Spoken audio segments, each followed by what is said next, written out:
What is the story that we're going to hear today? So back in 2014, I was a single mum of 2 daughters, come out of a 17-year relationship, got on well with the girl's dad, and it was a time that internet dating was sort of in its early days, if you like, and a few of my friends had gone online, had a few dates, raving about it, saying, why not give it a go? So I thought, I'll dip my toe in the water, what harm will it do? Oh, I wasn't looking to particularly meet somebody, just maybe go on a couple of dates, see what happens. I'd been single for a while.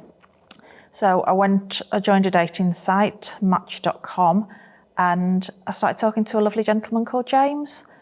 He was a little bit younger than me, a divorced dad of 2 girls, like I had.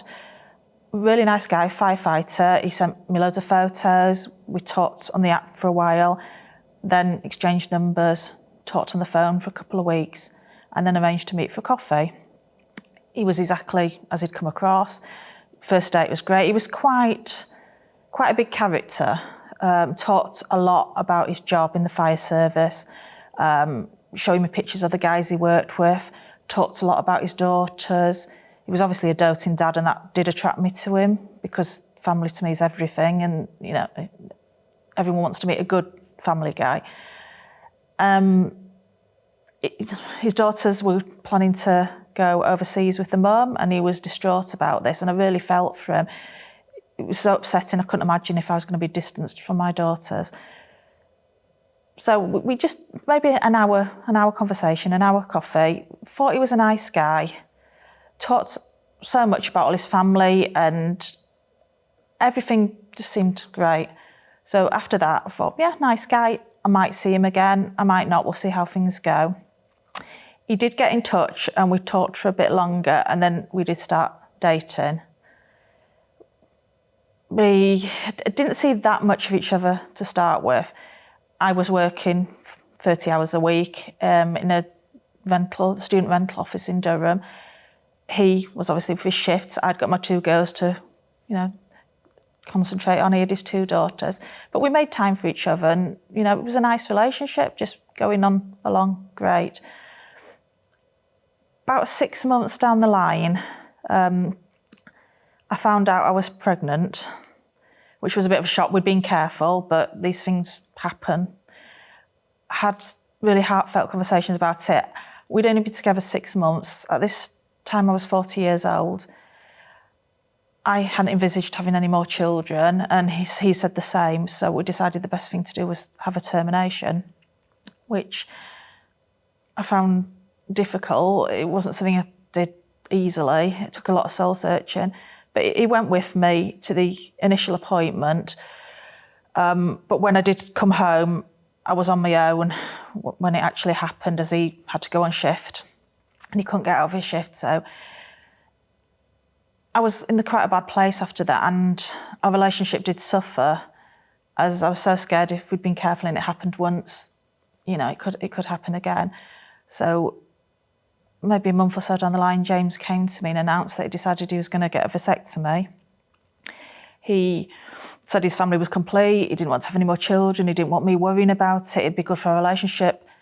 And I must admit, I was like, whoa, that's a big step to take. You're only in your 30s. Are you sure? I got my brother-in-law to have a word with him and say, is this right, man to man? But he was adamant, he didn't want any more children.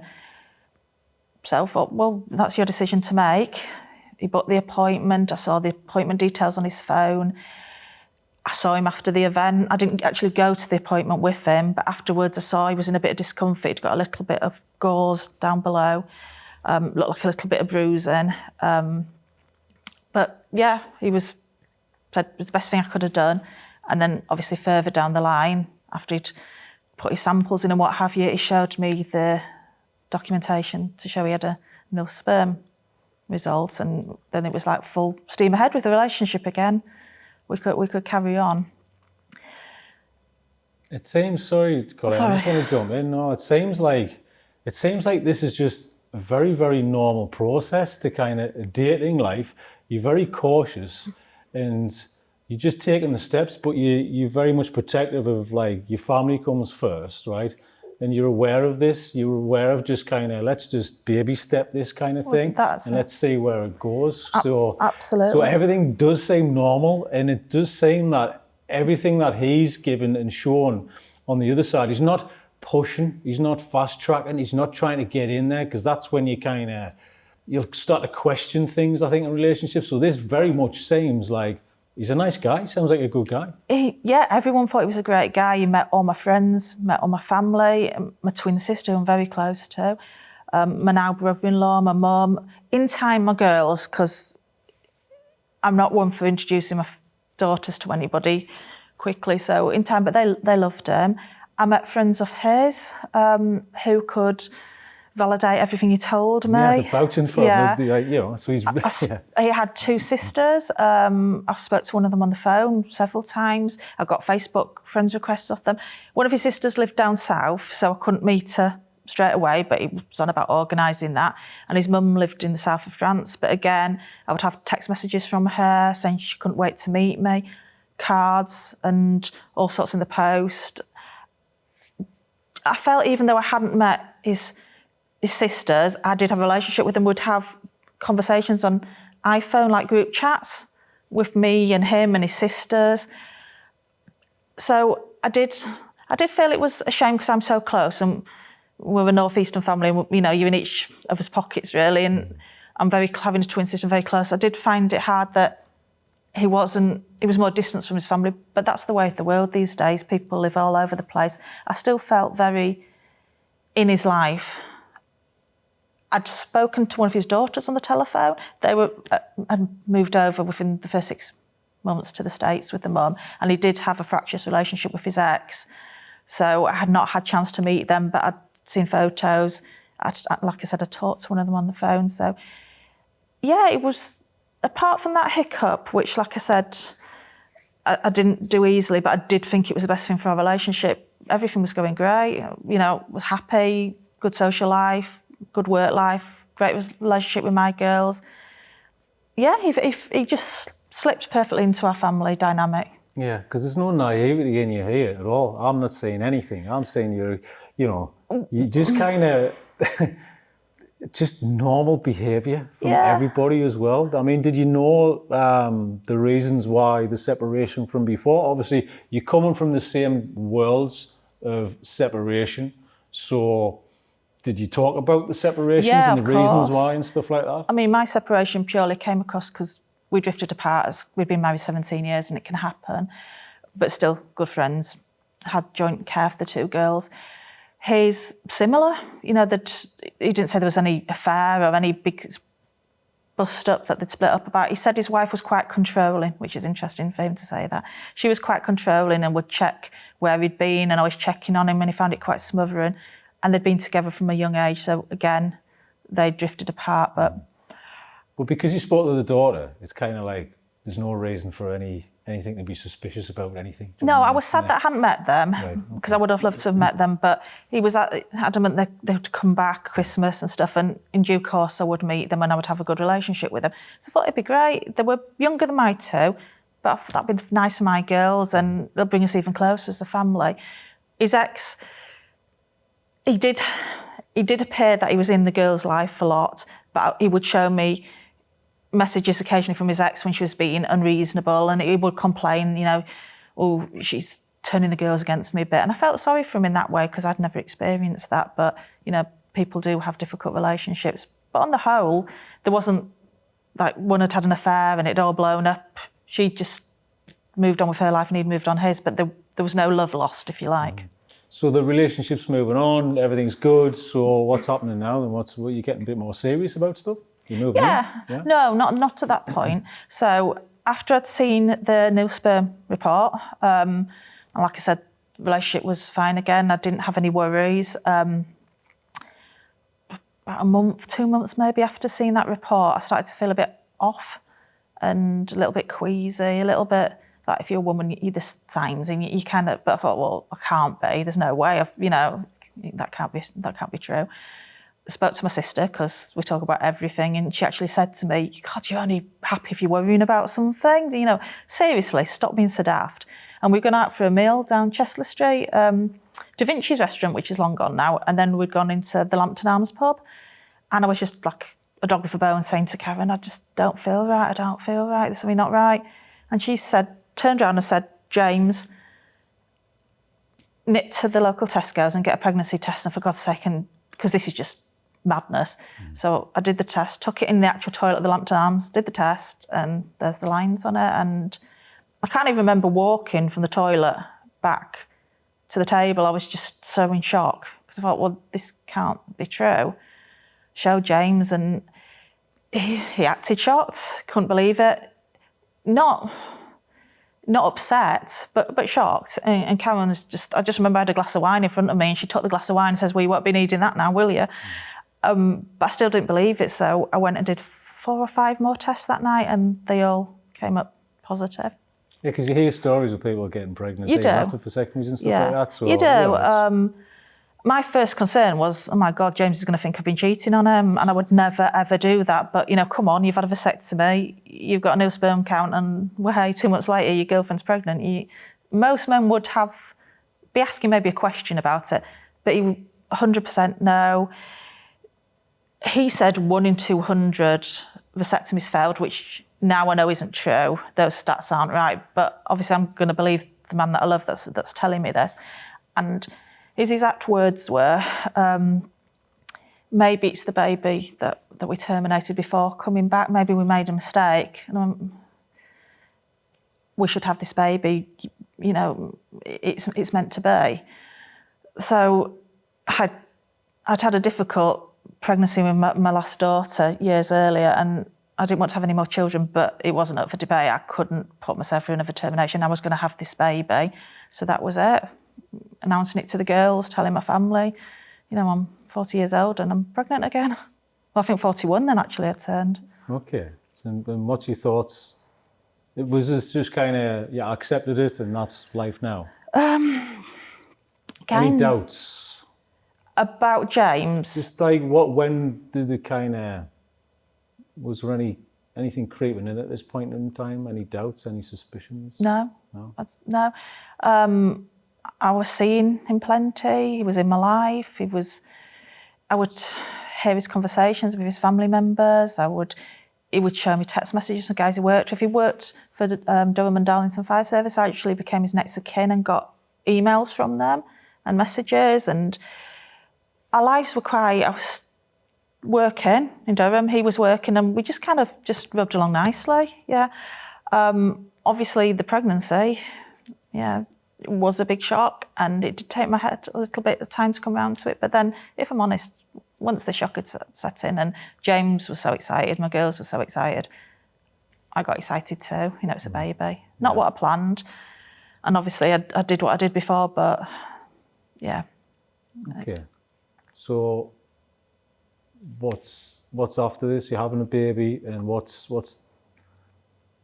just wondering, how long have you been together as well, and at what stage did things start to change in the relationship? When I was 23 weeks pregnant, my waters broke, so I got rushed into hospital. It was actually, ironically, on bonfire night. So I was ringing James, his phone was going to answer machine. I got all my family there, and it looked bleak. They said because I wasn't actually classed as, I don't know what viable or legal. There's an age when a baby's classed as, illegal.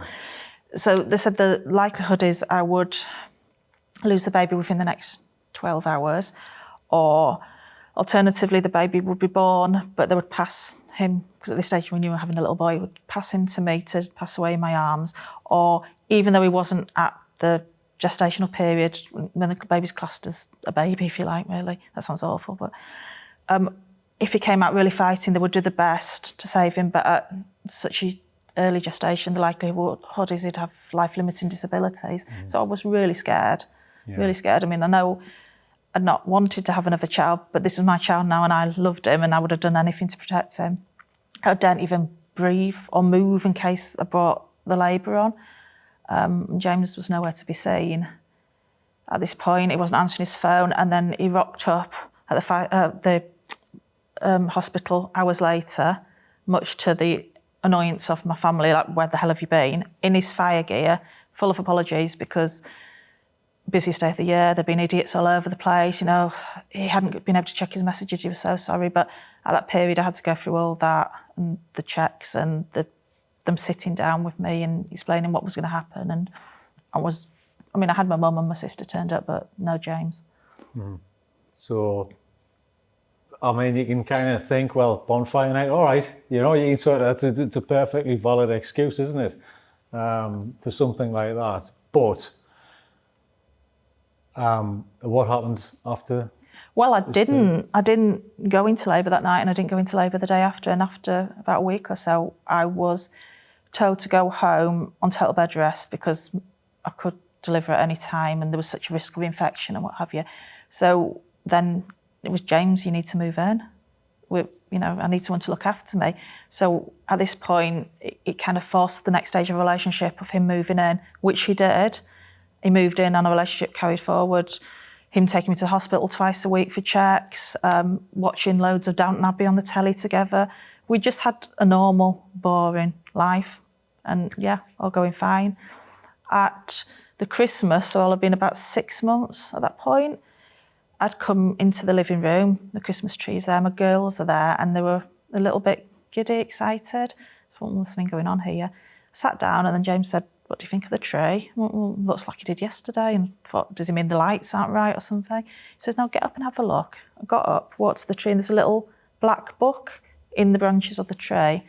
Odd, so I opened it up, and it said inside, Coleen Scott's, his name was James Scott, Coleen Scott's wedding diary. And there were all these little sticky tabs out the side, numbered different, so you had to read them in the order. And the first one was, meet the wedding planner, and the second one was go for cake tasting, and the dress fitting, all the way through to the honeymoon details, and on the date to meet, I'll meet you at 12 p.m. at Wynyard Hall, marry me. And then I turned around, he was down on one knee, a ring in his hand, and he proposed, which I wish could have knocked me down. Was not expecting that. Good surprise though, Coleen, yeah? Were you happy at the time? I know obviously been through some stressful situations. I was shocked at the time. I'd never ever said, I never pushed or suggested I ever wanted to get married again. Neither had he. We'd never even discussed the possibility of getting married. It was never up for debate. I wasn't one of those bridezilla women that want a marriage and want a big wedding. And so I was shocked, but once I got my head around the shock, I thought, we love each other, we're having a baby, there's nothing more serious than that, then yeah, maybe getting married is the next, move to take. Because I was bed rest, because of the complications with the pregnancy, James took it on board to sort everything out to do with the wedding. I was copied in all the emails. I did meet a wedding planner called Donna, lovely lady who'd known James since he was a little boy, and they'd grown up together, and she was going to help sort it all out. So I met her, and I did go for a dress fitting and picked my dress, which was £1,200. James paid for it. Everything was going along great, but a lot of the admin and the actual going to the venue and stuff, because of my health issues, James was taking on. But I got all the menu choices. There was a wedding coordinator at the hotel that would email me. So it was a bit like, I used to like watching Don't Tell the Bride. I think it's on Channel 4 or something like that. When the groom takes control of the wedding, I used to love that programme. And he used to say to me, it's like you're living your favourite programme. I'll sort all this wedding out. You just have to turn up on the day and say, I do. And yeah, it was all going along swimmingly. That seems pretty normal, doesn't it? Yeah.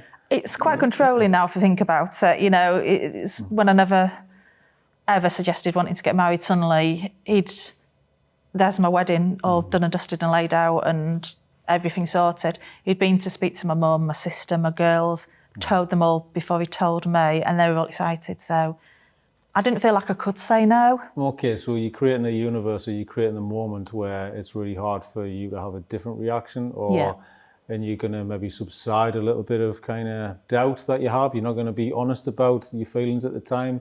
Do you get caught up in that kind of emotional moment? Yeah, absolutely. I got caught up in the the excitement of it all. Everyone was so excited. He'd shown me dresses that his girls, because he'd planned it for Christmas time, and there was going to be a red and white theme. There was pictures of the dresses his girls had picked, and my girls were deciding what they wanted to wear. And it was for the following Christmas, so he proposed at Christmas. So obviously we would have the baby, and I might have been feeling better. And so it was a year away, but it's exciting. Well, that's how I mean. It seems to be normal. Because you know different. Because of the post of everything after that. Because with hindsight now, and because I know the story. That's the thing. But if it didn't change, this would be a normal thing. If it didn't change, this would be a massive romantic gesture. Yeah, it's unusual, but there's TV shows about it, and they're all right, and they're kind of fine. You know, if you meet a fella and he's going to the ends of the earth to make you happy, and you're going to think, oh God, I've got a lovely guy here. But what are your friends saying? Oh, he's a keeper. God, yeah. Where can I get one of those? Where can I meet a guy like that? Yeah. Everyone loved him. Absolutely, everybody thought James was a top guy. Yeah. So, how long into the relationship before things started to change? Did you get married? Did you have a baby? What point? So that was the December. So because of the health issues I had, they wanted to induce me early. So they took me into hospital start of February, at the end of January, start of February, and I was in for a few days, and they kept trying to induce me. It was a horrible experience. And eventually my waters did break, but I had serious health complications. There was a cord prolapse, and I don't know if you watch like Casualty and stuff, when they press the alarm and there's flashing lights and they're wheeling you straight down to the operating theatre. So it was terrifying. I didn't know what was happening. So I had to have an emergency C-section. And when I came round, I was in a bad way. They did, at the time, they said if the cord had prolapsed and I'd not been in the hospital, then it would have been bleak for me and the baby. So luckily I was in hospital when it happened. Yeah, it was scary. And when I woke up, I was like, where's my baby? So I'd called him Charlie. It was always going to be Charlie. I love that name. And he was in special care baby unit at the time at Durham Hospital. But it wasn't, it was looking bleak. He was tiny, and he'd got severe breathing difficulties. So James was there. From what I can remember, I was quite drugged up and exhausted, but I remember my sister saying he did keep nipping out, and he always seemed to be on his phone, but then she said he'll be keeping everyone in the loop, what's happening, they'll be worried about you. So now when she thinks back, she thinks maybe he wasn't as present as he could have been, but I had my whole family around me. I didn't even realise. Charlie's health deteriorated rapidly, so they had to rush him through to the hospital at James Cook, because they've got a more specialist baby care unit. I was too ill to be moved, so they wheeled him up in this big contraption that goes in the neonatal ambulance so I could see him, and they gave me a Polaroid photo of him. And now, now I realise that's what they give you when they think you might not see your baby again. So they took him off, and and I've honestly never been as scared in my whole life. And I just wanted to be with him, but they said I was too ill to go.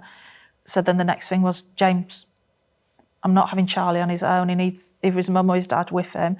If the worst happened, I didn't want him to be on his own. So James said he'd go, and my brother-in-law, Ryan, said, you shouldn't be on your own, mate. I'll come with you.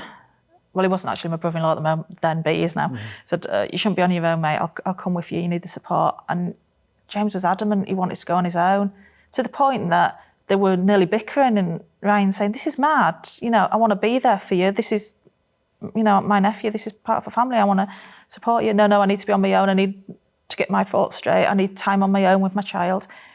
And at the point I just went, look, I don't care who goes. I don't, as long as somebody goes now, and I know he's with somebody. So they took him away, and following day, against doctor's orders, discharged myself from hospital.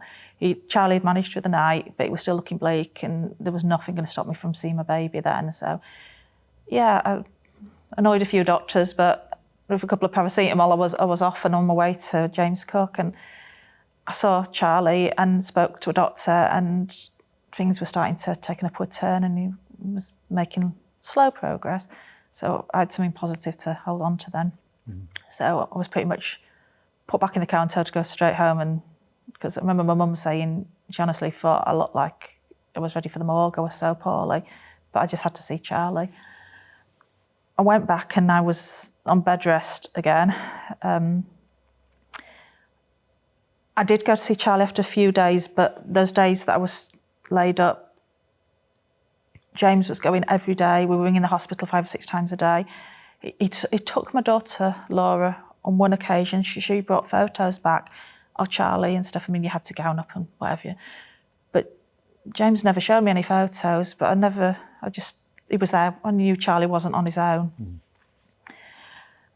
But Charlie got stronger, and after a couple of weeks, he got sent back to the Durham hospital. And once she was back in Durham and near me, there was that was it. I could see light at the end of the tunnel. He was going to get better. He was going to come home, which he did after a week or so, and we had him back at home. And life was good. Got a wedding 10 months away. That was all being planned. My baby was healthy or getting better. Life was good, and we just went back to a happy, quite normal life at that time.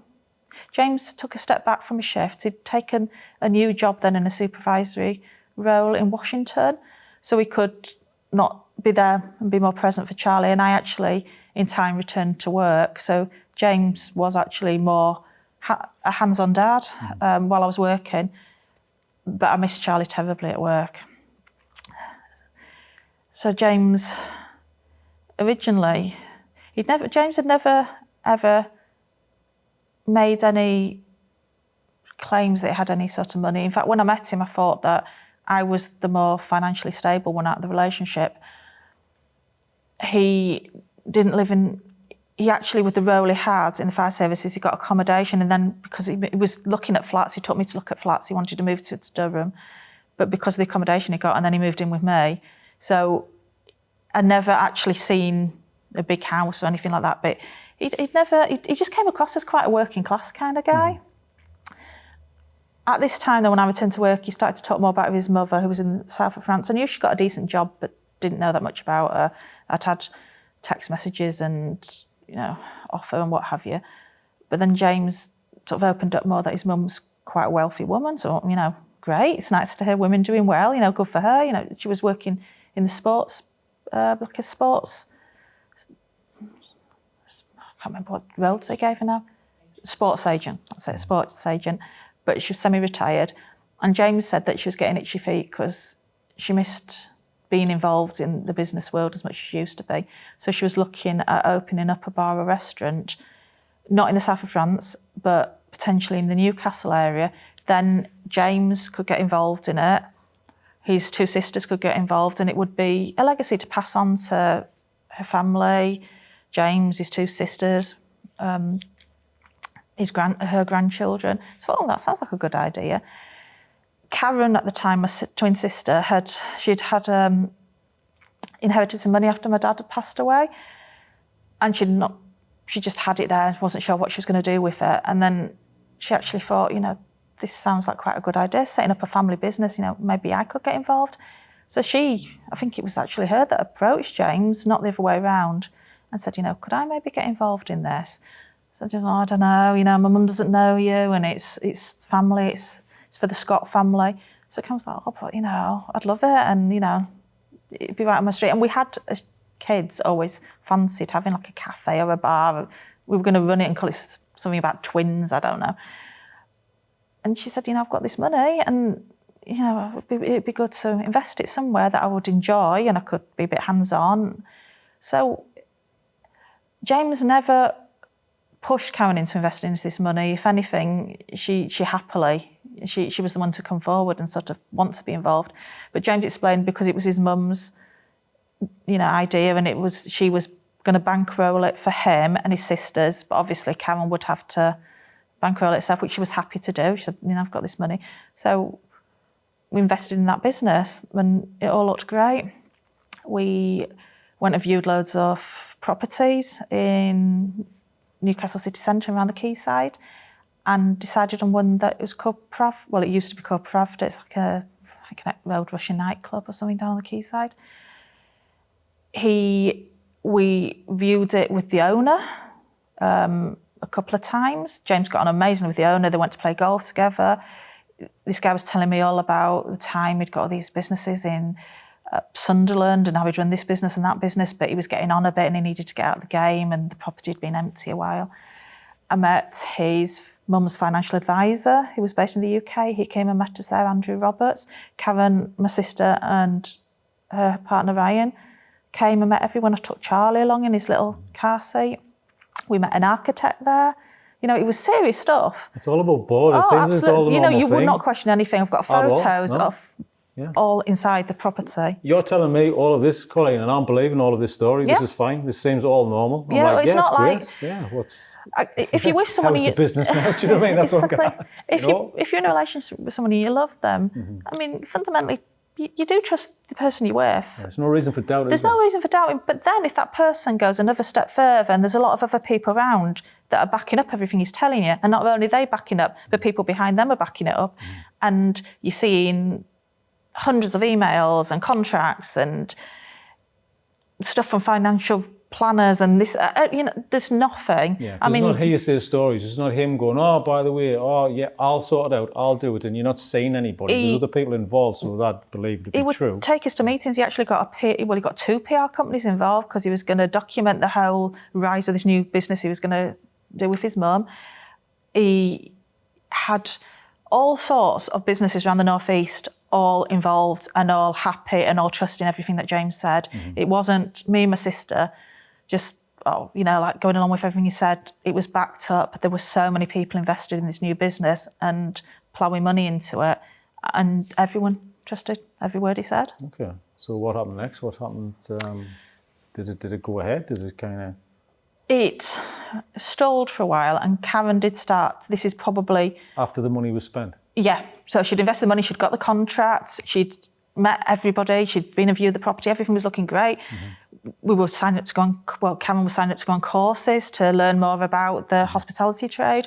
And who was this money given to? To James. So James had the money, so he was in control of everything. He was in control. Any receipts of the money? Did you set up a business together, or was it? Oh yeah. There was a full. Okay, Sorry. No. It's kind of, you know, if there's letterhead, and then you believe it even more, don't you? Because it's an actual thing. No, my sister was. She had her own property business at the time, as well as working in Durham with me. So she was an astute businesswoman. She, you know, no flies on her. Yeah. We all saw the contract. We saw the signatures on it. We would meet the financial advisor. Everything looked totally legit. No reason for doubt. Yeah, no. I'm still believing it at this stage. I am still believing it at this stage. Everything you've just told me, I believe at this stage, and he's fine. He's a good guy. Oh yeah, the best. So after that, things would stall. It would be Newcastle Restaurant Week, so they couldn't get in the property. There was an issue with the gas works, which, again, there was the gas board's vans outside, so there was no reason to question anything. But Karen said to me, it's just at that time in the middle of the night when you wake up and you can't get back to sleep and there's all sorts going around in your mind. And she said, just then I'm thinking, this is all right, isn't it? That's all the money I've got in the world. And then she'd think, oh my God, he's a member of our family, he's marrying my sister, he's the father of my nephew, of course it's all right, stop being stupid. And she did actually voice it to me. And I said to James, you know, Karen's a little bit worried, things are taking a bit of time, you know, maybe we should be on the next stage, because it didn't seem there was a lot happening, because obviously it needed a full makeover and there wasn't a lot happening. But James spoke to her and actually made her feel guilty for doubting. She said afterwards, I feel awful. You know, I totally trust James. So that was when maybe a little bit of doubt crept in, particularly in my sister's head, but straight away that was put to bed and there's nothing to worry about. And he would back that up with phone calls from his financial advisor, from the guy that was doing the internal work for whoever. So there was always receipts for everything he said. And yeah, because I'm seeing this whole story, I'm seeing this lovely mountain, there's progress, it's building up, it's building up, it's building up. At what point does it get to the top and start tipping over the edge? So whilst this business was going ahead as far as we knew, slowly, but you know, I was having a few stumbling blocks, I was not in the best place because I'd gone to work quite early after having Charlie. James was doing great. James was doing absolutely great on the side of looking after him. But I was missing Charlie terribly. So at this point, James had suggested that Karen owns these properties in the North East that she rents out, but she pays a letting agency to manage them. Would it be not a better idea, because we both worked in property, we both worked in property management, would it not be a good idea we set up our own little business? And we were going to call it Gemini Properties for the twins, and Karen and I would run it, and James would be involved behind the scenes. And then I could work from home. I could still have my career, but be at home with Charlie, and it was just a no-brainer. Karen ummed and ahed about it because she'd got a really good job, but then the thought of being your own boss, it is appealing, and she did have some of the money left that my dad had left her. And she said, I could come abroad, bring my houses on, so we're going to have a decent portfolio to start with, get other landlords involved. James's mum supposedly had these properties. We'd seen all the contracts for the houses she had around the North East. She would bring her properties on board. So after a bit of soul searching, Cav said, you know what, I'm on board as well. We'll go into this business together. It's taken a bit of time for the wine bar restaurant to get opened, and we could get this established. And and I was just over the moon. Just thought I can be with Charlie more. Yeah, freedom. And the wedding was literally around the corner at this point. So I thought, start a new year, maybe new business, more time with my son, get married, happy times, happy ever after. Yeah, it's looking good. And then the world imploded. James came back one evening and distraught. He'd found a lump and he'd had an appointment and pretty much said it looked bleak, it was testicular cancer. So scary times. I was just, oh my God, what can I do to help? You have to get you sorted. And this was literally a month before the wedding. Everything was sorted. People had booked the tickets, bought their outfits. My family were coming over from Ireland. And he was just in a really bad place. He was scared. So I just said, look, it was actually me that suggested it. Why don't we postpone the wedding? It can't be the happiest day of your life with a potential cancer diagnosis looming over you. So he agreed and got in touch with Donna, the wedding planner, who was amazing, and sorted it all out and let everyone know and put everything on hold. And that was that. So then the priority was get James through this operation. He was sad and quiet, and my whole family were worried about him, but he was quite stoic with it. And we would hear my sister and my now brother-in-law Ryan actually heard him speaking to his consultant on the telephone.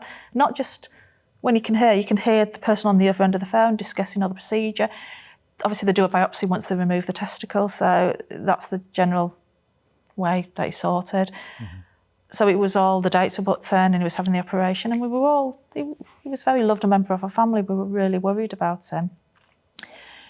He went for his final appointment at the Washington Hospital, not the Washington one, the Woodlands Hospital, in Darlington, with his consultant that we'd all heard on the phone, seen the messages, heard his secretary phone him. And he took Charlie's godmum, Yvonne, with him in the car when he went for this appointment at the Woodlands. And it was just like a pre-op assessment or whatever. And Yvonne was looking after Charlie while he went, because I was at work. And he said, come along for the ride, a bit of moral support. And when they got to the hospital, James said, I don't want you to come in, but, you maybe go off for a little bit of a wander with Charlie. So Yvonne said, that's fine, I'll have a wander, see if I find a cafe, get a bit of fresh air. But when she got the buggy out and started wandering off, dark clouds came over and the heavens opened. So she thought, oh no, I'm going to have to go back. I'll have to go in the hospital, tell James I need the keys and go sit in the car. Can't be wandering around looking for a cafe in this. And when she got back to the hospital, James is sat on his phone on a wall outside the hospital.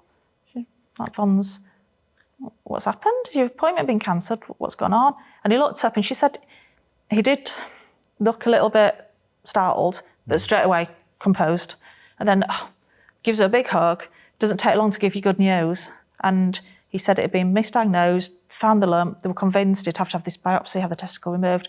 But it was actually been misdiagnosed, and it was a condition called hydrocele, he said. It's like a collection of fluid, and he couldn't believe it. The best news ever. Yvonne now, not at the time, and now says, there was something in my head then that's thinking, there's something not quite right. But she says, even then, I thought, well, he's not going to lie about that. But that's got to be true. And I suppose he could have been in and out quick. It's private. Maybe they don't make you wait. And so she never, I wish she'd said something, but she never said anything. Yeah, because the serious circumstance, you don't want to pry on someone's, because he it. has the problem, he has the issue, so you don't want to push too much. And that's it. I mean, I loved Yvonne, and she was my mum's best friend and Charlie's godmum and a member of our family. But how do you go to someone that's getting married, it's been postponed at this point, and say, I don't know, there's something a bit dodgy about that appointment. What is, you can't, can you? So at that point, they drove through to the office. I was in a Durham. James comes hurtling in the office doors, and they're working with my sister, the other guys in the office, and just swept me up in a big hug and told me the story. And I was just over the moon. I just couldn't be happier. He's going to be all right. This is great. And at that point, James said, right, we'll get the wedding back, we'll get the wedding rebooked, get the wedding back on track. And within a day or two, I was getting all these new dates from Wynyard Hall that were available, and which date did I want to go with, revised this and revised that, and it was all full steam ahead again. Mm-hmm. So, you got married? No. You're not there yet? Oh my God. Didn't get married. I thought you were married. No. Because it just seems like, I'm like, is he putting this off because he doesn't want to? Is he getting a bit, he doesn't know the rest of the story which he's going to make up. So I'm wondering, but was that because he got caught that he had to change it on a whim to kind of move on? I'm just intrigued about the whole unraveling, sort of. Sorry, go on, Coleen. As the story progresses, you'll realise he could never get married to me. Yeah. He knew that. He always knew that. I'm just waiting for this to blow up, and I'm kind of like, I'm trying to find the gaps, because you're telling me the story. I'm like, I'm trying not to give too much away to her. No, well, that's the thing. I'm kind of, what would I be thinking at this point in time? If I was him and you were doing this is artistry. I've never heard anything so detailed about covering something so much, and it seems so genuine. Oh yeah. So that's what's really throwing me off. I can't get my head around it at this present moment in this story. It gets worse. It gets worse. Yeah, please go ahead. So the wedding was back on, and everybody was informed, and it's just mayhem, getting everything sorted. His girls were coming over. Everything was great. Gemini property business. Karen and I were running that as a business. We had letting boards, we had properties. We were letting all Karen's properties, there were new ones coming on board. We were getting emails from all sorts of landlords, and we had adverts running on Metro Radio. Everything full steam ahead with that. Success. Yeah, so we were happily working, taking a salary out of it. We had business cards, everything as legitimate as a business can be, or so it appeared to us. So everything's great. The wedding's fast approaching. Everyone's really looking forward to it. We've got a family flying over. He'd taken all the invites. He'd posted them to his family that lived overseas. Just everything's great. And a few days before the wedding, he went over to the States to collect his girls because they were coming over. They'd got the dresses sorted. I'd seen them all. I'm really looking forward to meeting them, because this would actually, despite speaking to his younger daughter on the phone and having messages and loads of photos, I'd not met them face to face. Validation, finally I'm going to meet them. You're excited as well, you would be, wouldn't you? When the previous Christmas, when I'd been pregnant, I was due to meet them at the Christmas. At the very last moment, he'd got this horrendous text that he showed me from his ex-wife, just out of spite, cancelling it. And then his daughter was on the phone, distraught. She was so looking forward to meeting me, and I got all the presents. So that was awful. I remember that was a horrible part of the relationship then, that I just, I think these girls will really like me. I just need to get a chance to meet them. So but then it was, really excited. So he's flown off. I'd got little presents, we'd sorted them out. I'd asked them what music they liked so we could play it in the playlist at the night. So really exciting. So off he goes. He's sending pictures from the airport, he's messaging all the time, he's still emailing all the business contacts saying, I'm going to be overseas for a couple of days in the States, but everything's going great, because I've seen all these messages from numerous businesses. And went over, and then he went incommunicado a little bit. So I thought, well, he actually sent a message saying, I'm going to have to turn my phone off now because I'm on the airplane. So I thought, well, fine, you put in flight mode. And then I didn't get any more messages from him. So I thought, well, okay, it's only a couple of days. You're with your family. I'm not going to be that needy fiance. You know, I'll see you in a couple of days. It's fine. But I was a little bit thinking, oh, hope everything's all right. And then the day was due back. I was over at my mum's with Charlie, who just lived across the road from me. And he comes into the house, just collapsed on the sofa and just like a shell of a man in an awful state. And his ex-wife, again, had played silly buggers and refused to let the girls come, just said she didn't want them travelling all that way. She changed her mind at the last minute and he was beyond devastated. I really, really felt sorry for him. He gave me this bracelet that his eldest daughter, Madison, had given to him to give to me. So because she couldn't be there on the day, at least I'd have something to wear that would remind me of her. And I thought, oh, that's nice, but, you know, James, are you okay? And my brother-in-law was there, really supportive of him, thinking, you poor guy, this is awful. But James just said, I can't get married. I can't go through with it. I was like, what? What do you mean you can't go through with it? He said, I can't get married without my daughter's being there. And I was like, well, it's not ideal, it's awful, and it's a horrible trick she's played on you, but we can still get married. We've literally got people coming over with the plane flights booked and the hotels booked and their outfits bought, and I've got a £1,200 dress hanging upstairs that I'm supposed to be wearing in a couple of days. Yeah. Charlie's got his little suit sorted. The cake's here, you know. He said, I can't. And I said, I guess, but we could maybe have like a blessing afterwards, have a big party, make it like a second wedding for the girls when they can come. But he was adamant at that point that no, he could not get married without his daughters being there.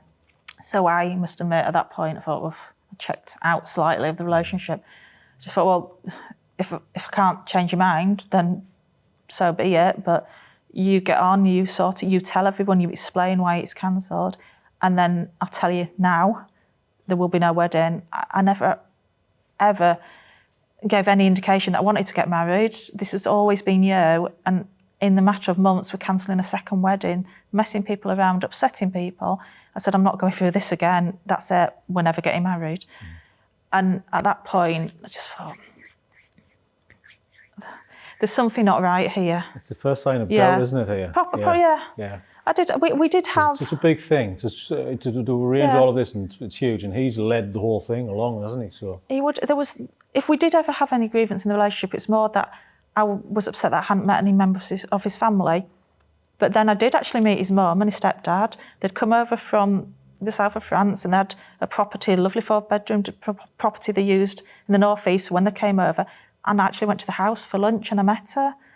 But there was some awful travesty had happened with one of the houses, and James got this urgent phone call, so we were literally in the house 10 minutes and had to leave. There'd been a break-in or something at one of the properties that we were managing. So I did meet her, gave her a hug, and she was lovely. I remember at the time, and I berated myself afterwards for thinking it, she didn't look like a wealthy sports agent. She had on like a tracksuit and fluffy slippers, and she just looked like an average mum. And then I thought afterwards, well, it's a day off, you know, you can't expect her to be going around in Jimmy Choos and, you know, this successful businesswoman. But she was lovely. So I had to, even then, I still met his family. Yeah, it's still a person, as we mentioned. Yeah, exactly. And in the pictures I seen, and there she was, in the flesh. But the wedding, cancelling the wedding, that just, something shifted, and I just didn't feel comfortable with it, as Karen didn't. And Ryan at this point was very supportive of James. He really felt sorry for him. Just, you know, how could your ex-wife do that, and they're your daughters? And if anything, he was having a go at me for not being as supportive and sympathetic to James, but that soon changed as well. The day that we should have got married, James decided we should go away for a family trip, me, him and Charlie, just rather than be around the area that was going to happen, go just a day to the seaside. So we were heading off to do that, and Karen, she had this day that nothing to do, they were going to go to a wedding, so she just said, look, let's go around some of the houses that we manage. And she'd given money to James to put new boilers in these properties, and she'd had all the paperwork to show that it had been done and all signed off. So she thought, I'll just do a house inspection. Went round, and the first house she went to, spoke to tenant, new boiler. They looked a little bit confused. Opened the boiler cupboard, and there's this dusty boiler in there. So, well, that doesn't look that new. So they took the serial number off it, rang the manufacturer, and they said, well, we don't produce that boiler anymore. We don't manufacture it. thought, well, hang on, I've got paperwork here for a different boiler that's supposedly in this house, and this is, I mean, these were houses with tenants in them with children. You know, you've got to be top notch with your safety regs. And this is a boiler that's about 12 years old sitting there. So she went to other properties, found the same story, thinking, oh my God, what's going on here? Rang up while we were travelling away and just said to James, telling the story. And even then, he still talked around. Or somebody had pulled a fast one, he'd been conned. And Karen said, I did believe him because maybe she wanted to believe him, but she thought, no, this doesn't totally ring true. So she put the phone down. At this point, I wasn't feeling in the holiday mood, and I just said, look, I don't want to go away on this day. We'll just go back. I want to be near my sister. She's upset about this. And to be honest, I was as well, because you don't want to think there's properties potentially unsafe with children in them and you're happily thinking it's all sorted and you've got all the legitimate, or so you believe, legitimate paperwork to back it up. So was he shifting the blame on the person who... Just get yeah, of course. So was he kind of shifting the blame onto, obviously, oh, well, I give it to the guys and they're supposed to go and do the things. Heads were going to roll, Now you kind of, you're using another third party to shift the blame onto. Monday it was going to be sorted, heads were going to roll. Good, yeah. And then your excuses. He had this new company contact Karen. I'm so sorry this has happened to you. We'll get these new boilers put in, blah, blah, blah. Yeah. But she's not Good stupid. feeling, My she's not stupid. My sister still thought, no, this isn't right. So they thought, do you know what? I'm going to drive. Well, they rang first. For some reason, Ryan just thought, I'm going to ring Wynyard Hall. I'm just going to speak to them and see what the dealings they've had with James. Rang up. Didn't know what he was talking about. Never heard of a James Scott, never heard of a Coleen Greenwood. There was no wedding ever booked on the date he'd said. There was never any wedding booked on the previous date. So this can't be right, because they'd seen the emails, they'd seen the list of stuff, they'd seen the address, they'd seen the contacts from the wedding planner Donna and Malcolm, the wedding coordinator at Wynyard Hall. They'd seen all these as well. So they got in the car and drove up to Wynyard Hall and had a meeting with the assistant manager, who they said was so lovely and sympathetic, but it was like, no, none of that's true. None of it's happened. We don't know who this Malcolm Mills is, who's corresponding with you. So they've, exactly, it's like, what? It's so confusing from a boiler, but it was a dusty old boiler that, it's kind of started from there. Yeah. But it's not the one boiler, it's the other boilers in the other flats. And then you go, hang on, I just need to do a paper trail here and let's see where this kind of led to. Yeah. So it's the Wynyard Hall. What's next on the... Well, we were buying a new house, buying a lovely house in Ramside. It was going to be our new home. James didn't want to live in the house that I owned. We were going to rent that out as part of our private rental portfolio. He didn't want to live there because I'd lived there with my ex-husband. He wanted a brand new house. Even then I'd said, no, I love my house. I did love, it was my house. I was so happy there. But he made everybody kind of back him up. It's like, we can kind of understand it. And you had all your memories here when the girls were little, and James wants to make new memories. So again, he'd found this house, didn't just take me to see it, took my girls to see it and my family, so they all fell in love with it. So we were buying this house. When we went to view it on one occasion, we saw him shaking hands with the estate agent. He'd proven you know yourself, this was an expensive house he was buying. You can't just say, oh yeah, I'll buy that house. You have to prove you've got the funds before they'll take it off the market and go ahead with it. Whatever he's shown that estate agent, they believed it all. Again, what a good bloke he is, you know. We drank champagne with the estate agent and all my family and this when he got his offer accepted. So they thought, we'll go up to this house, because he was having, the snaggings was getting sorted out so we could move in not long after the wedding. Went up and there was nothing. All these pictures he'd been sending us of the work that was being done and the painting that was being done and this alteration and that and whatever, they were all fake, the pictures. The house was empty. And when you contact the estate agent, they'd had no contact with James in quite a while. But we were seeing emails that he was having and we were still believing it was all going ahead. So suddenly it's like, well, hang on, there's no house either. So there's no wedding, there's no house. And where's my money for these boilers I paid you for? So Karen then obviously comes back, thinks, I've got to tell my sister. And that's not a conversation anyone wants to have, is it? So she rang me up and I answered it, and we were in Newcastle And she just said, can you be on your own? I said, well, I'm just sat with Charlie, I'm about to give him his bottle. She said, can you get away from James? I went, well, okay, yeah. So I just said to James, look, I need to go to the loo. Were you all right giving Charlie's bottles? So, yeah, it's fine. So you'd never mentioned anything to James at this point? Well, Karen actually said to me, don't tell James. So you're kind of doing your detective work behind the scenes. Well, I just knew that Karen wanted to talk to me and didn't want James to know. So I went in the toilet, sat on the loo, and she told me, she said, I'm so sorry, but you were never going to get married. I went, that's ridiculous. I've got the dress, I've got the ring, I've got the cake. No, and she told me, and it's like...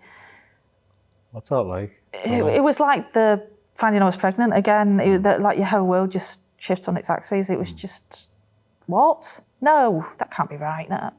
I didn't... I obviously trusted my sister. She's not going to... That would be the cruelest joke in the world, playing someone, but I didn't know what the hell was going on. So Karen said, do not let James know any of this. So she told me about... Well, I knew about the boilers, but she told me about the wedding and she told me about the house. Go back out there, make some excuse to get him back to Chestler Street, and we're going to confront him. So... How do you leave that toilet and go back to normal? God knows, I can't even remember. You must have like the best acting skills ever, just to kind of... I must have. Yeah, because it's in you now. It's like you can feel your whole being is just, the whole world's just kind of being dropped, and then you've got that gut feeling, and then it's like, what? How do I do this? I went back out where he was.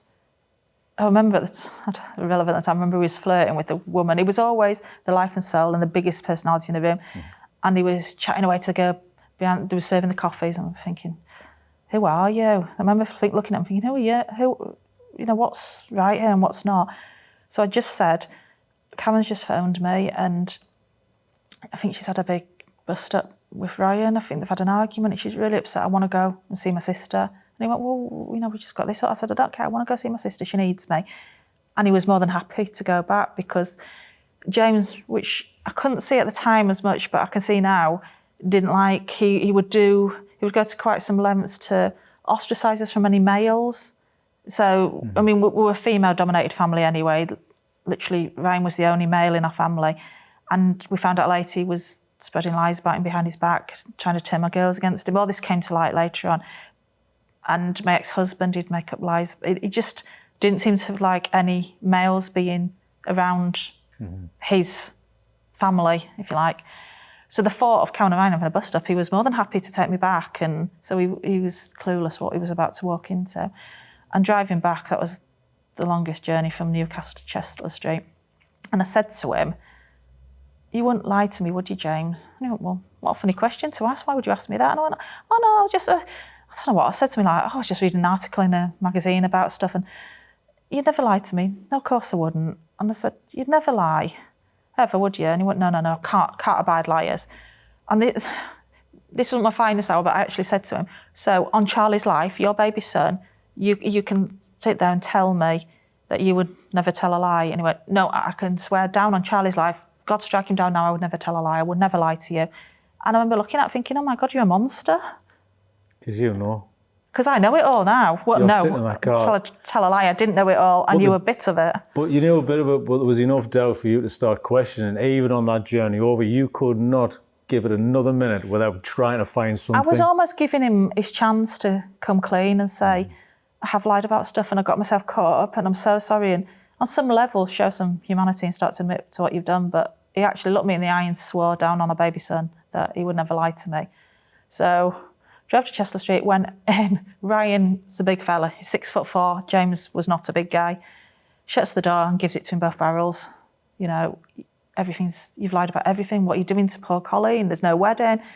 And then the stories kept changing. It was, he had been ill, then his mum had told him that if he married me, that he'd be disinherited, she didn't think I was good enough, and then there was, and every time you pushed him, it would change slightly, and it just nothing added up. Avenue, yeah. It's saying that his wife, his mother, didn't want me to be his wife because she didn't like me, she didn't think I was good enough. But I'd gone to her house when she was wearing her fluffy slippers and she'd hugged me and she seemed to really like me. Thinking, well, that's a jump now. Suddenly she's this hard-faced businesswoman that doesn't want her son to marry beneath himself. So it was awful, but he still maintained, because Karen is then, where's my money? I paid you this money for the boilers. You haven't done it. You said it was somebody had let you down. I'm finding that hard to believe now. But where's my money? I've invested in Gemini Properties and in the wine bar. Oh, it's safe, it's safe. I'll get my financial advisor to ring you Monday. I'll get the bank to ring you. But she said, right, I need to know. And he swore down that everything, he was so sorry about the wedding, but he didn't want to scare me. He didn't want to let me down. He didn't want to not go ahead with it. He thought I might leave him. And there was just it just kept shifting all these stories all the time. So at this point, Charlie started to cry, and I had enough nappies and stuff. So I said, I need to go to the shop. I just didn't know where my head was at. It was like living in the worst episode of Coronation Street in your life. You know what I mean? It's like suddenly this mad world's going on around me, and they're all shouting at each other, and I'm just there in shock, not knowing what up from down and right from wrong and what the hell's going on. So I just wanted a bit of normality. So I said, I'm going to go shopping. I need some new nappies, and we're going to go home and we're going to have a serious conversation. Got in the car, went to the shops. I didn't realise at this point my phone had been switched off. So Karen had been trying to ring me while I was shopping, but I hadn't known. And it wasn't because my bag was on my lap. Driving back up, I felt it vibrate. Took it out, and there's these missed calls from Karen. So no, it's my sister. And he's going, oh, just leave it. Just leave it. And I went, no, I want to see if she answered it. And Karen, she just said, everything he said's a lie. Oh my God, Coleen, he's stolen my money. We've contacted this number. We've contacted this company that they've never heard of him. It's all lies. Where the hell's my money? We're coming up to talk to him. And we were nearly home at this point. So we drove onto my street, drove onto my drive, dumped the bags of shopping on the drive, and my daughter Katie had opened the window of the house because she'd heard other cuff off and said, is everything all right? Took Charlie out of his car seat, passed him for the open window to his sister, got in the car and just said, I just need to clear my head, I'll be back in a minute. Zoomed off, and as he was zooming off out the road, Karen and Ryan are coming in, they actually passed, and he just waved at them with this sort of smug look on his face, they said. Waved at them and carried on driving, and never seen him since. Really? That would have been my wedding day. Yeah, never seen him since. So obviously he couldn't talk his way out of it. So his number was up at that point. So the flight, yeah, you know, there's no more fight, yeah. then it's the flight. Yeah. So then he's off. He was off, yeah. So, and that's the last time you saw him? Mm-hmm. Yep, that was the last time I saw him. I saw the back of his head in court, and that's the only time I've ever seen him since. Really? Yeah. Uh-huh. So and that was what would have been our supposed wedding day. So open this can of worms, right? Now you're having to do all of this backtrack investigation of going, right, what was true? Yeah. So now that's the work that starts, yeah. And now that's where you are sitting in that house by yourself going, I feel like an idiot. I'm sure that's what you were thinking straight away. I was in shock. Point, was he, wasn't he, what's genuine, what's not, what's a lie, what isn't? So all of this is just must be flooding coming at you. First thing Karen and Ryan did, took the registration of the car he'd driven off in, went to Durham police station, said, I think this guy's stolen my money, told the story to them, obviously James Scott, blah, blah, blah. They put it into the computers and it comes back. That car's not registered to James Scott, it's registered to a Greg Wilson. So, who's Greg Wilson? They'd never heard of Greg Wilson. So, right, so assuming it was one of his friends, someone he worked with, we'd always believe this to be James' car, he'd taken it out in someone else's name. So they came back armed with this, they got a crime reference number and the police were going to contact them in a couple of days. Came back and just said, it's weird, have you ever heard of a Greg Wilson? No, I've never heard of one. So then we got my daughters, teenage girls, social media whiz, give them a name, tap, tap, tap, tap, tap, and within about 20 minutes, they'd taken the name Wilson, the car was registered in Darlington. So they started to look for Greg Wilson, couldn't find anyone. And then started to look for any Wilson, surname Wilson in the Darlington area. And they found a picture of a woman called Rachel Wilson. Just a picture of a woman with her kids on the profile on Facebook. Didn't think anything of it, and they were just scrolling through it. And the few posts were open, even though we weren't friends, and there was this one post that said something about, I won't say the name because I don't want to put the kids' names out there, but her child had quite an unusual name, which was the same name that James had told me his nephew to his sister Bronwyn was the same name. So I thought, that's quite a coincidence, that. So I thought, give me the phone. So I started scrolling a bit further, and lo and behold, right, going way back, there's a picture of Rachel and the boys and her loving husband, Greg Wilson, and that Greg Wilson was my James Scott.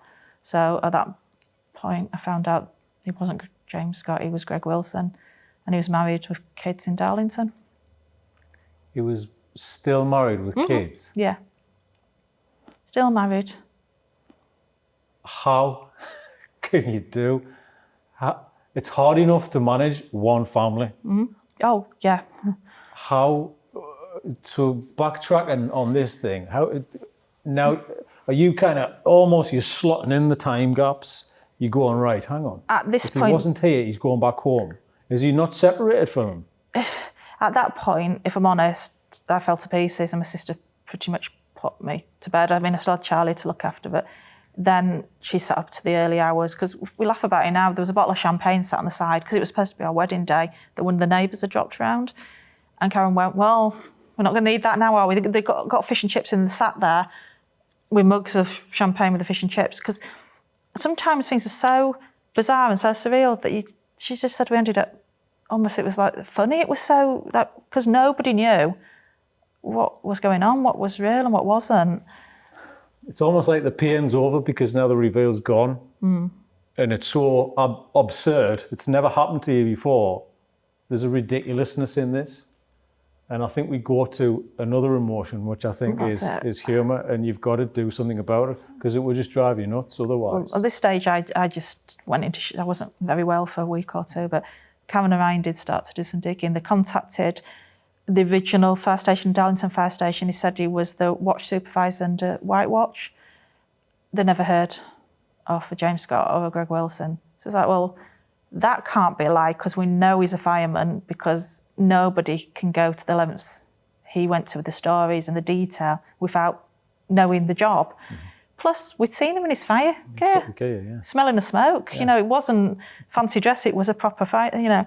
I had the emails from his work, I'd seen pictures of him and the lads he worked with, all the stories, the camaraderie, you know, like they all had nicknames, and we'd heard all these stories. He'd even given me a card.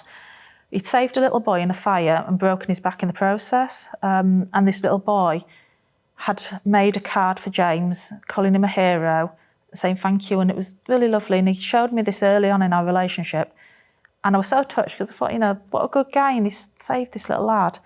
And I saw text messages from this little lad's parents thanking him, you know, we owe you our son's life and all this stuff. And he'd been invited to this little boy's school on Heroes Day to do a speech, and he was going to go in his fire gear. And I kept that card. I was so proud of it. I still got that card to this day, to be honest. Kept it on my desk at work so I could look at it. And when I couldn't see him or he was out working, I'd think, oh, you know, bless him. Yeah, no, he'd never been a fireman. That card, never a fireman. I later found out was from his son saying, you're a hero, thank you for sorting, or whatever it said in it, because he'd fixed his computer for him. And he'd given me his son's card he gave to him and made me believe it was from a little boy whose life he'd saved, and then showed me all these fake messages and stories. And yeah, no, never been a fireman. The fire outfit he had, the uniform, he'd bought from an ex-fireman on eBay to, I believe, his wife, because we got friendly. He'd bought it to spice up their bedroom antics. So, because when she went to check for it, it had gone from under the bed because he'd been storing it to use in his fake fireman life. So at what point do you reach out to his wife? Well, I did find out, because we were all still stunned how he knew so much about the fire service. It turned out his dad was very high up in the fire service. He'd spent his youth around fire stations with his dad, always wanted to be a fireman, but never did it. Couldn't do it. No.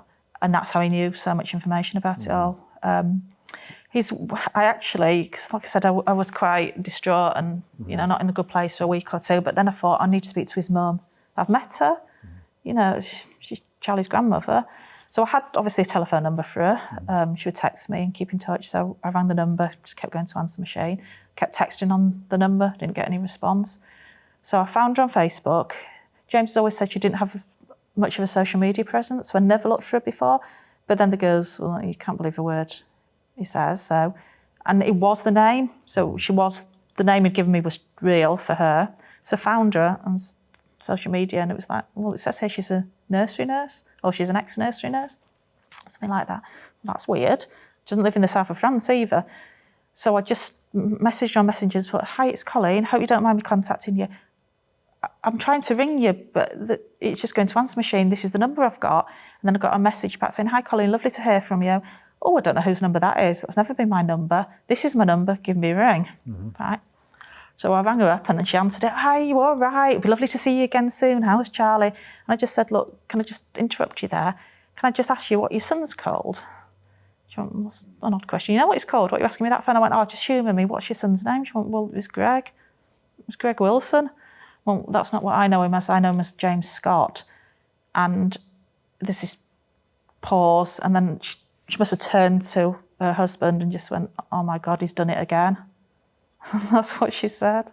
Really? You heard that? Yeah. On the phone? Yeah. And then we had an hour-long conversation. She'd never been in the sports industry. She'd never lived in the south of France. He told us she'd had breast cancer. One of the times she was supposedly coming to visit us, it got postponed at last minute, and I got these messages from her, and I was sending like gifts and stuff and condolence messages. And she had to have a double mastectomy, and she was finding it hard. She'd gone to doctor. He never had breast cancer either. There was no end to the lies that he told. But yeah. So who were you to his mum? So I was originally told, so it must have, I think lying isn't anything new to me. Originally, I believe, told his mum I was called Chloe, and I was his PA that he'd met at a golf game, and we started to have a relationship, and that's because his actual wife at this point knew about me as well, and she'd got a similar story. Oh no, she got a story that I was an alcoholic as well, and that I'd said that I was having a baby, but it wasn't his, and he was going to get DNA to prove it wasn't his child, Charlie.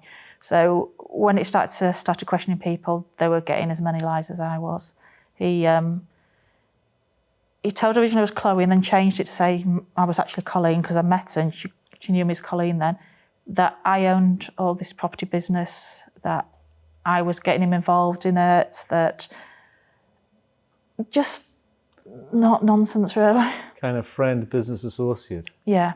And then turned it so you were the... But then we were never... She knew about Charlie. He'd been... Oh, so you'd had a relationship. Well, I believed, a relationship with her via text messages, meeting at that time, but I believe she was in the south of France, a lot of it. And he always had quite a cold character, you know, and he didn't have the closest relationship with her, which wasn't true. She's a lovely lady. But to his mum and his other wife, who were you in that relationship? Had he had a fling? Had he admitted that he'd done something, or were you kind of this other person in their world? Well, this crazy lady, do you know what I mean? That's what it sounds like he's making up. To his mum, he'd met me at this golf game, and we'd gone on to have a relationship. She obviously had the grandsons with his wife, and she knew about Charlie. So she thought that me and him were in this relationship, and that he'd left his wife, and that part was all over, which she was sad about, but you know, it happens. She was keen to forge more of a relationship with me. The actual day I went to meet her, when I was in the house in 10 minutes, she said, you know, I'd been pushing so many times to meet you prior to that. One instance, he was bringing you to lunch. I knew nothing about this, and then it was cancelled at the last minute. She said I had all the lunch set out. So she was pushing to meet me as much as I was pushing to meet him. He did the same thing on his side with his So it mum. must have got to the point he thought, I'm going to have to do something here. So he got me in the house, 10 minutes, and I just said, if you'd have just said at any time in that 10 minutes, oh, Greg, go put the kettle on, or Greg, and I'm like, who's Greg? But it's like the look of the devil, it never happened. Yeah. But she was pushing to have this relationship. His wife, on the other hand, when he was with me, he told her that he'd got a job working night shifts, and he would show her emails from his employers, and he would actually tell her stories about the guy he was working for was a really good guy, but his wife had got diagnosed with cancer. Again, he loved the cancer story.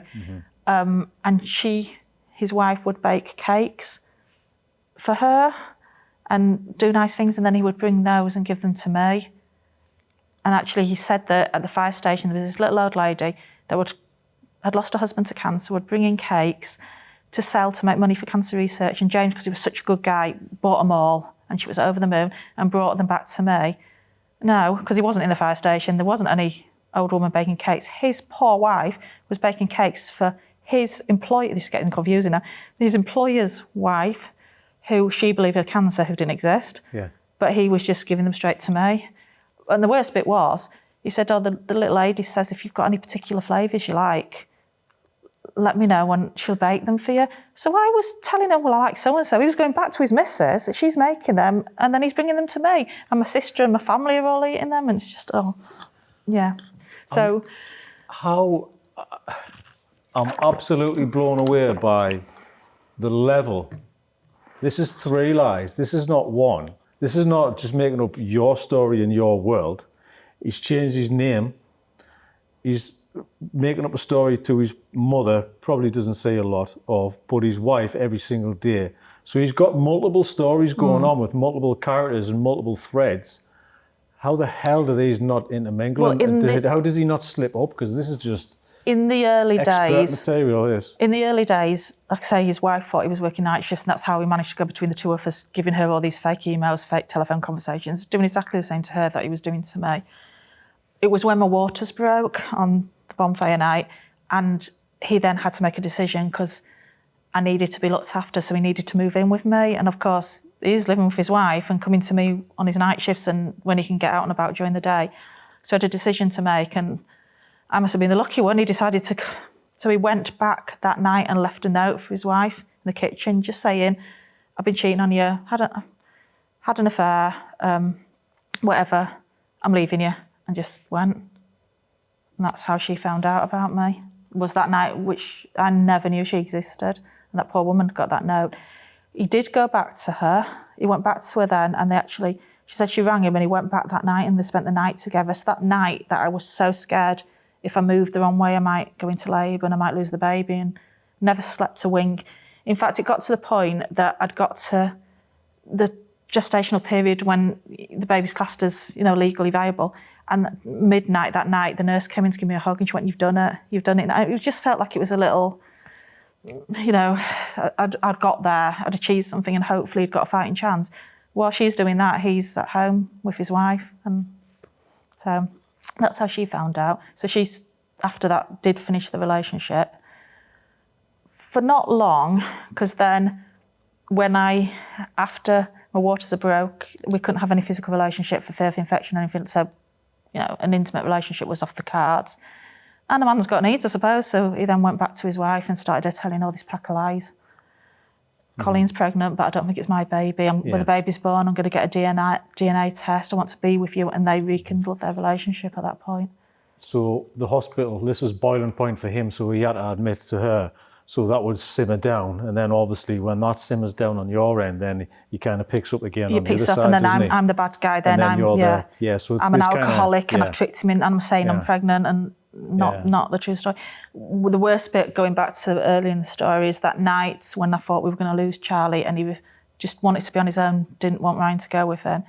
We strongly believed he went nowhere near the hospital. He went back to his wife that night. Yeah, clearly. That's why he didn't want... So the night that potentially Charlie could have passed, he would have been totally on his own. Yeah. I can never forgive that.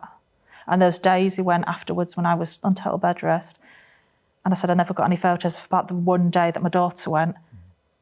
The hospital said there'd not been anyone around. So poor little Charlie was on his own. Do you believe he did love you? He did care? It's a difficult one. I think he loved me as much as he can, but I don't think he can love anyone but himself. I don't think for the things he's done and how quickly he just turned his back on me and his infant son, then no, that's not love. I think in his mind, as much as he probably thought he did, but I don't think he's capable of loving anyone. He treated his wife appallingly, he's treated his mother appallingly. You don't treat people you love, you don't treat your family like that, so. People say they think he did. It's hard to know. You'd have to ask him that. Would you ever find an answer? You probably wouldn't find an answer. Would you ever want an answer? Why he did it all? Yeah, absolutely. I mean, there's a lifetime restraining order from him contacting me, not that he ever would do, but I would happily have that lifted if I could just go face to face with him and just say, why? Yeah. You know, why did you do this to me and my family? And I don't think, if I'm honest, that he woke up one morning, it's not, even though it was classed as romance fraud, or it's not, because we lived together for 18 months before Karen invested any money into his businesses. I never gave him a single penny, my money, quite the opposite. He made alterations to my house. He actually, this will make you laugh, he got an architect to convert my garage into a bedroom, got the garage door taken out the window, put in all the plans done, decorated in lilacs and purples, lovely beds with cuddly toys and bedspreads for when his 2 daughters came over from the States. The other twist in it was he had the sons in Darlington, he never had any daughters. I was going to say, I'm just thinking about that now, because there's so many But depths to validate his Yeah. lies, he spent thousands converting a room with their favourite colours and their favourite toys. And But there's no rhyme. The thing is, for me, it's like it's clearly not about stealing the money because he's No. spending the money. no, I don't understand that. I really don't get that. it was, I think at one point to carry on with his lies, he needed to fund the lies, and that's when it made Step it perfect. up. And yeah. And then this new business, and it was, you know, a great opportunity for Karen. I'd have done the same in her shoes. Anybody would have done. Plenty of businesses got involved and lost money as well. It was never about meeting someone and scamming. Maybe initially he wanted to have an affair because he'd gone onto a dating app when he was married, so that's not good. He'd met me, maybe just thought, you know, I'll have a bit of an affair. It turned out he'd done it in the past, so, you know, he wasn't the loyal, upstanding guy that could never lie. He could play away from home quite frequently. So maybe that's how it started. And then when he met me and met my family and friends and he got into our life, maybe he just liked being part of that life. Maybe it was an escape from his home life. Maybe he liked being 2 different people. We'd need to ask him that, but it's not. That's why it annoys me so much when people just say, oh, you know, it was just after the cash. And that's not, he was there for a long time prior to that. No. And when they froze his bank accounts, the police, after he left, he didn't have any money. Yeah. So if he was trying to con money out, obviously didn't do it well, did he? So he didn't hide any money. No. There was just nothing. No, he Nothing there. bought me a ring. The police tracked it back. He spent £1,200 on a ring. He'd bought iPads for his kids, his boys, for Christmas. So he was using the money just to keep all the lies going with everybody. Well, it's quite a lot of money to kind of get rid of. Where's Karen's money? He lived, well, because his mum was investing in this business and there was going out and meeting people in restaurants, and he liked to play the very benevolent host to people. He liked to, he got involved with charities. He's actually, there's a lot more to this story, he's actually conned charities and all sorts. It cost money. It cost money to be that flamboyant. And he was, from the guy we'd originally met, who was quite nondescript and he wouldn't just run-of-the-mill guy, by the end of it, he had got into this role. It's almost like, if you look back with hindsight, it's like he'd morphed into this person he'd made until he did believe he was him at the end. Yeah. The way he dressed changed, the way he acted, the restaurants he went to, and all that all cost money. I think this is obviously who he is, because I just want to address that as well, of who he kind of is, because his mum mentioned he's done it again. But I think he's a kind of character who's been dancing around this idea all of his life, and he's getting used to that. So you tell him the story in your head, so you get better at lying. So it starts with a small lie, and then you get better at it. So he's practicing all of the time. And then when you start getting into it, then you're believing it. And then because he's slowly drip feeding this throughout a long period of time, then it becomes believable. So that's when he probably understands, right, this is going to work, because all I've got to do is keep this moving forward, build the trust around people, and then people are going to believe the lies, because why wouldn't they? I think as well, he, from what I can gather in his real life, if that's what you want to call it, he was quite a forgettable character. There was not a lot about him. And in this new role he invented for himself, everyone loved him, everyone believed every word he said. He was proper Walter Mitty. We call him the Walter Mitty of the North East. He just went from one person to another. He would be snappy and offhand with his wife and quiet and withdrawn. And then in this other world he had with me, he would be everyone's best friend, solving every problem. It always felt like if you had any issue or a problem, James would solve it for you. We then found out later a lot of the issues he was solving, he was causing in the first place just to make himself look the hero. But the wedding, for example, that could never happen, the second one, he posted all the invites. He went to the post office, sent them all airmail, spent a lot of money sending all these envelopes airmail with the invites. He knew full well these people were made up on these invites. Why did he waste that money? Why did he spend £1,200 on a wedding dress knowing that we could never get married? It's a lot to do just to keep lies going. But it is quite fascinating, because it seems like you've got a split personality, but you're in control of that personality. Oh, the levels. I mean, the amount of fake mobile phone numbers, mobile phones, email accounts he had for all these fake people that didn't exist. His friends I met weren't his friends. He either got friends to pretend to be people they weren't, or maybe he paid people to pretend to be people they weren't. Like Donna. That example for like Donna, yeah. Who was Donna? God knows. Police couldn't track her down. Nobody knows who she is. Really? The guy who owned Pravda, who we went round the property to do viewings and plays golf, met him a couple of times, told us they spoke to the owner, who is an Asian man of about the same age, but not that Asian man. Who was he? Who was Andrew Roberts, his business advisor, that his mum, that we got all the emails from, that met us there? He doesn't exist either. Who were all these people? Were they friends, but in his real life he didn't appear to have any friends? Was he paying people to... We don't know. The police don't know. We don't know. Because no one... You can't have that many random people unless they're in on it, right? And then you're giving them money to kind of join the con themselves. They didn't find any money going out to anybody out of the account. So I really... Unless he was just giving them cash in hand to do stuff. So how do you convince somebody to lie and come along and be this person who you're not? That's quite hard. It is quite an ask, isn't it? Because imagine someone coming up to you and go, I'm going to... I don't know. Can you come pretend to be this person? Maybe there's some agency we don't know about where you can just fake a friend for the afternoon. I don't know. I would love to know who these people were. For example, when we were doing the viewings around Pravda, the police said to me, well, you never got in the property. And I went, I did. And said, well, you can't have done, because we've spoken to the estate agent. They've got a set of keys. The owner's got a set of keys. And British Gas, that were doing the work on the property, have got a set of keys. And they've never signed the keys out. There's been no viewings on that property in months. And obviously it wasn't the owner, because he said he'd never met us. They hadn't signed it out. And I said to the police, but I have been in that, you can't have been. So I went, well, how's that me? And they showed him photos inside the property, one of Charlie sitting on the bar in his little car seat. And the only conclusion we could come to, he'd conned someone from British Gas to lend him the keys.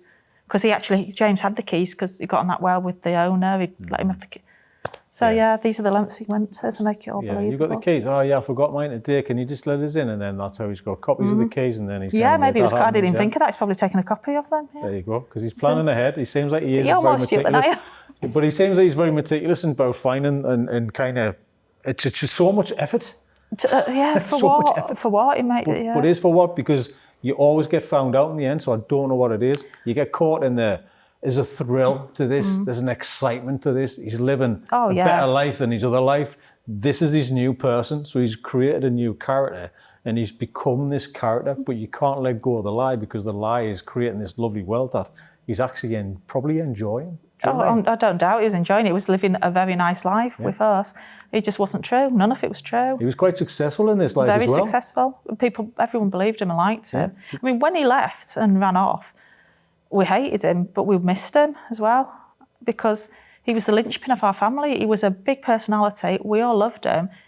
And it did feel like a bereavement, because it felt like James Scott was dead, because James Scott had never existed. We'd always lived with Greg Wilson. We just weren't aware of it. Yeah, but he was. Yeah, but he was Greg. But to us, it was just like the actual James Scott has just died, because, and we did miss him. It didn't last that long until he'd get, really angry. But he was a big part of my life, my friend's life, my family's life, my colleagues' lives. Because if that person existed, the James Scott, as his good parts, you'd be happy with that guy. Mm-hmm. He'd be a nice guy. Because he's doing things. I don't know why he did any of it, though. If he'd have just come on, I never said I wanted to get married, so why push the wedding agenda all the time? I'd never ever indicated I wanted to get married, so he never had to do that. And why, when he got out of one wedding because of the cancer scare, so he thought he'd feel like, pressure's off. He, not me, he pushed for new dates straight away to get it reorganised. I actually said to him, do you not want a bit of time to take a step back? You know, there's no rush. No, we need to get the date in the diary. So why? Because he knew he could never marry me that time either. It just, none of it made any sense. Why converting my garage for these 2 daughters that don't exist? You know, spending all that money. You flew to America? No, he never went to America. Oh, he didn't go? No, he didn't go to America. Oh, he went so back to his missus. They had matching tattoos done. He actually came back with a new tattoo and said, I got this done in the States. And it was, because he always called me Princess, and it was like a halo for a princess. And I'm saying that's weird. It should have been a little crown or tiara for a princess. Went, oh no, I think like halo for a princess. So I think that was a bit weird. And then it was these 3 little globes, like worlds all intertwined. And he said, that's for Charlie and my 2 girls, because you're all my world. It wasn't. Him and his wife got matching tattoos done while he was supposed to be in America. The actual halo was because he called his wife his angel. That makes more sense. And the little globe, little world things were for his sons. How did you find out about this tattoo? His wife told me. Have you seen it? No. Well, I've seen the one on him. I've not seen the one on her. Have you ever met her? No, I've spoken to her a lot on the phone. Yeah. Have you got sympathy for each other? You kind of... I've got, to a degree, I have sympathy for her because I think she's as much as a victim as I am. I wish when she found out about the affair and she found out where I lived, I just wished, lucky girl coach had come and told me, or come and even to have a row with me, and then I would have known what was going on. At that point, I was pregnant with Charlie, but Karen wouldn't have invested her money. So in that way, but then she'd been with him so young. She was manipulated terribly as well. So no, I feel sorry for her. I mean, she's divorced from him now, and I wish her all the luck in the world. We don't keep in contact now. I do keep in contact with her brothers and her auntie, because they all, when they found out the story and what was going on, they got in touch with me and my family and just said, we can't believe what he's done to your poor family. We want to be here for you. I mean, this came to light in 2017, what he'd done. So after all these years, we're all still friends. They're Sunderland-based. So despite the horrible things he did, there's some really good relationships that have been formed out of this. And I've got friends for life because people knew what he was like, and, you know. So they clearly knew this kind of thing about him. Yeah. And they wanted to help doubts. us. They didn't want us only being privy to half the information, and they could tell us a lot of stuff about him and what he'd done in the past and stuff. So, So, I mean, we could do a part 2 here. We could well, do I've not. It's kind of, I know, because you haven't. I haven't covered a lot, and we don't have long left. I'll tell you the worst bit, because I haven't covered it yet. When the police were doing their investigation, because it took about 8 months to arrest him, and then it took 3 years to actually get to court. They even looked into the vasectomy he'd had and the miracle pregnancy and the baby coming back, and he'd never had a vasectomy. He'd faked the documentation, he'd put a little bit of gauze down there and pretended he was sore, and he'd faked the hospital appointments. He'd never had a vasectomy. And when my waters broke with Charlie, I could have died then. I'm lucky to be here, and Charlie is very lucky to be here. His lies and his manipulation, why he did that, you know, why he put me through all that, and I don't know, but yeah. Is that the worst thing? Because you keep mentioning that. It's the worst and the best, if that makes sense, because I've got Charlie now, and he's just amazing, and he's the best little boy, and I love him to pieces. But it could have taken a really dark turn. But yeah, that's scary manipulation, that. Because it's the most extreme of everything. I never, when I found all the lies and everything he'd done, I never once questioned that wasn't true. And when the police told me that, it's just, who does that? Who plays with people's lives like that? And his mum said he's done it again. What does that mean? I never actually got, she came to visit me a couple of times to make a relationship with Charlie, and we did keep in touch for a while. It's difficult. She was due to be on the prosecution team against him. I don't know if he's obviously lied. Whether she meant, oh, he's done it again, he's lied again, or whether he's conned another woman, I don't know. I wouldn't be surprised, though. Because it seems extreme. It seems like he's tried this before. Maybe at a younger age or something like that. To hone a craft, to be that good at something, it's not his first rodeo, if you like. He's yeah, I mean, I know he told lies and he manipulated people, but I wouldn't be surprised if there's other victims out there. But his mum knew you'd had a child. Yeah. Yeah. So just going, he's done it again is kind of like, at what level has he done it again? That's what I'm questioning. Like, what has he done? A lot of it was put down to him being his mental health, and that was used as an excuse at court when it was sentencing. But it's a defence. The judge said it wasn't a defence, and pretty much threw it out. He said it didn't explain.